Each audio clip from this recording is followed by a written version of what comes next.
Roberts joins us with the latest from there. Good evening, John. Brett, good evening to you. It was a high-stakes game of brinksmanship that was going on between the White House and Capitol Hill for most of the day. That now has turned into negotiation.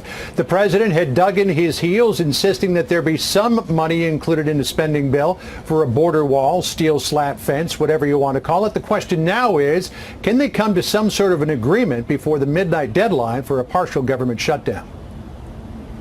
As he did yesterday with House members, President Trump huddled with Senate Republicans this morning, trying to find some way to get money to build a barrier on the southern border. Tremendous enthusiasm for border security. And I think I can speak for them very strongly when I say they want to see something happen on border security. The House last night passed a bill with some $5.7 billion for border security. President Trump today claiming just making that happen was a victory. We've done our thing. When Nancy Pelosi said you'll never get the votes in the House, we got them, and we got them by a big margin.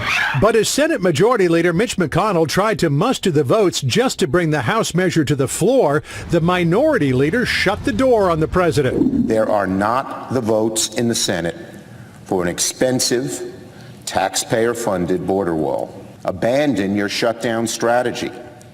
You're not getting the wall today, next week, or on January 3rd when Democrats take control of the House. President Trump dispatched Vice President Pence, his incoming Chief of Staff Mick Mulvaney, and Jared Kushner to meet with Senator Schumer this afternoon to try to hammer out a deal. Totally up to the Democrats as to whether or not we have a shutdown. President Trump also did a 180 on the blame game, tweeting this morning that Democrats now own the shutdown.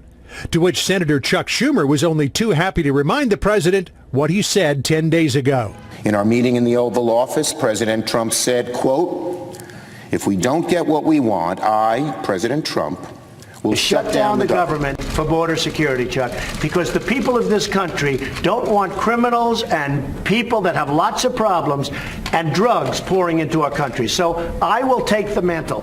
I will be the one to shut it down. I'm not going to blame you for it." As the clock ticks toward a midnight deadline, the White House indicated the president may be willing to accept less money than is in the House measure. Earlier this week, he appeared willing to take $1.6 billion in a proposed spending bill that was scrapped. But if Congress gives him no money for a border barrier tonight, Fox News is told he will let the partial shutdown happen. It's possible that we'll have a shutdown. I would say the chances are probably very good because I don't think Democrats care so much about maybe this issue, but this is a very big issue. Polling shows that if there is a partial government shutdown, most Americans would blame the president and Republicans for it. But what the president really cares about is how his base will react if he doesn't stand on principle in one of the central tenets of his election campaign. And to try to make things a little more palatable, just a short time ago, the president tweeted out one iteration of what a border barrier would look like. A number of very tall steel slats with pointed tops, somewhat reminiscent of old Pioneer Day forts. Brett? You know, John, you said that there might be some money that they accept. We just don't know where the dollar figure is for that line. We don't, but here's what we do know is that $1.6 billion earlier in the week had attracted some Democratic support. It was the idea of $1 billion slush fund on top of that the president could use however he wanted that really attracted the ire of the senior Democrats. So Democrats had offered 1.3, 1.6 was talked about. If you get somewhere in around there, they may be able to accept that deal. Okay, John Roberts, live on the North Lawn. We'll head back for any breaking details. John, thanks. It's raining here. What's it doing down in our nation's capital? Let's go there live by the miracle of satellite technology. White House Press Secretary Sarah Sanders joins us from in front of the White House. Sarah, almost Merry Christmas to you. Good morning. Merry Christmas to you guys. Thank you very much. So we know that the House has passed this bill. It's got about $6 billion worth of wall money in it.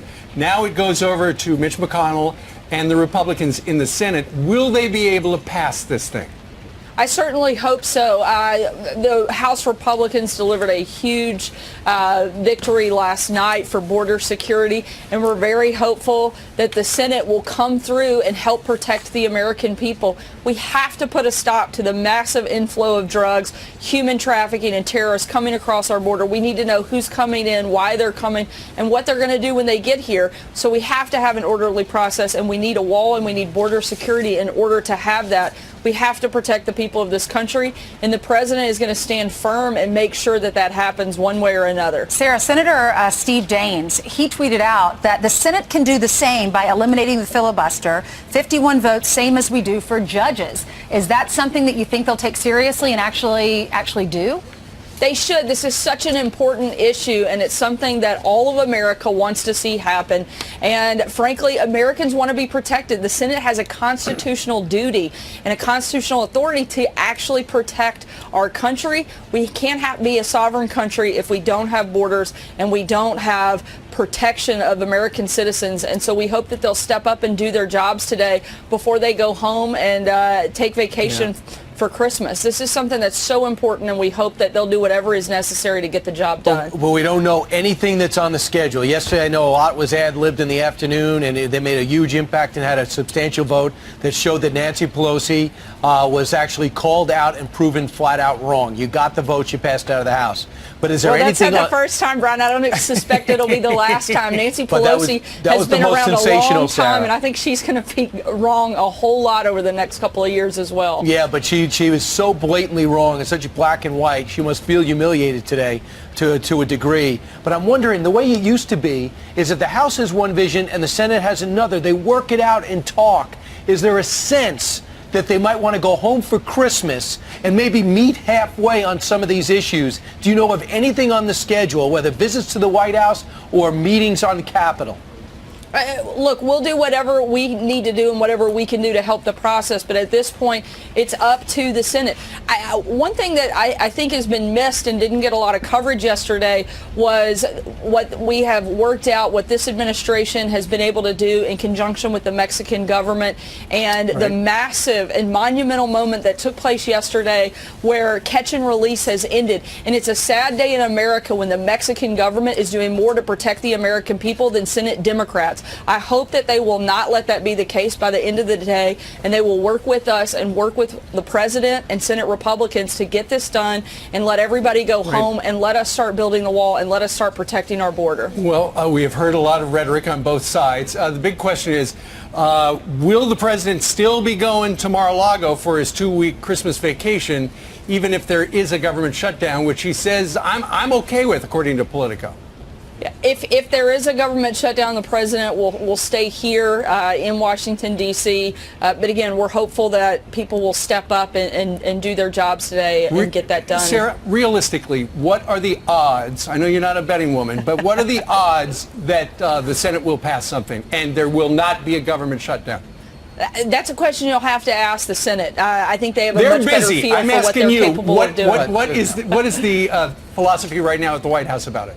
The president's been extremely clear. If they don't get this done, then he's shutting down the government. And he said that just a few minutes ago via Twitter. And the president's not going to back down on this, and he's going to stand firm because it's so important and it's such a vital part of our democracy to make sure that we're protecting our borders and protecting the people of the country. It's too bad the Republicans were so slow to realize that. Meanwhile, Secretary of Defense Mattis has decided to retire. In a lengthy letter, I looked everywhere, Sarah. Now, any praise for the president.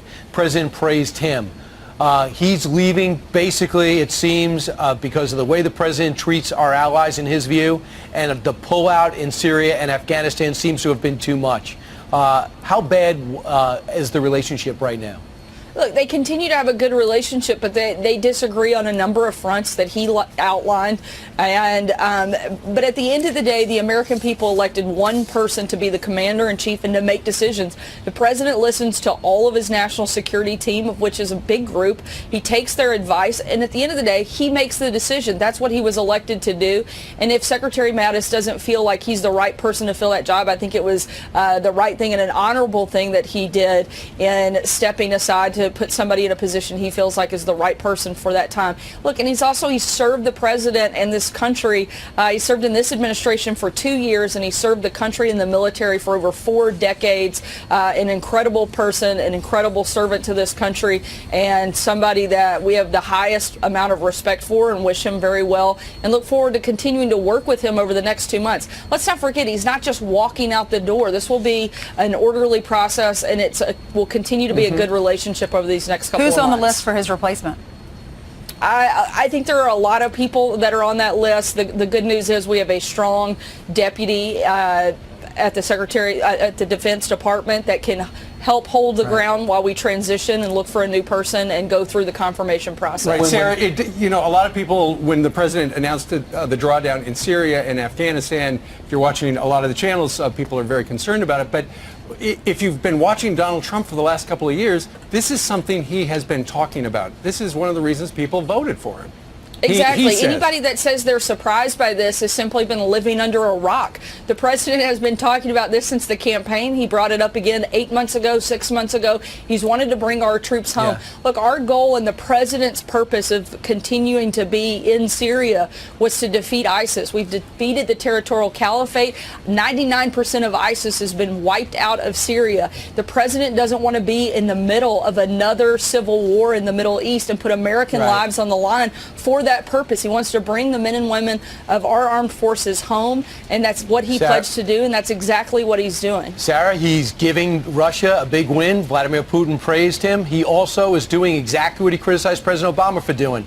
He said President Obama is the founder of ISIS. He just refounded ISIS because they got 30,000 men there, and they're already striking back with our would-be evacuation. The president's he's really on the griddle with this. Brian, I have to respectfully and vehemently disagree with you. The idea that the president has had anything to do with helping ISIS reemerge is absolutely outrageous. The president has put so much emphasis on rebuilding and making sure we have the strongest military on the face of the planet. If ISIS wants to pick a fight with somebody, they sure as heck don't want to pick one with Donald Trump, because he will destroy them and defeat them, and he's made that extremely clear. We've wiped out 99% of ISIS in Syria. The president doesn't want to be in the middle of a civil war in the Middle East and continue to put American lives on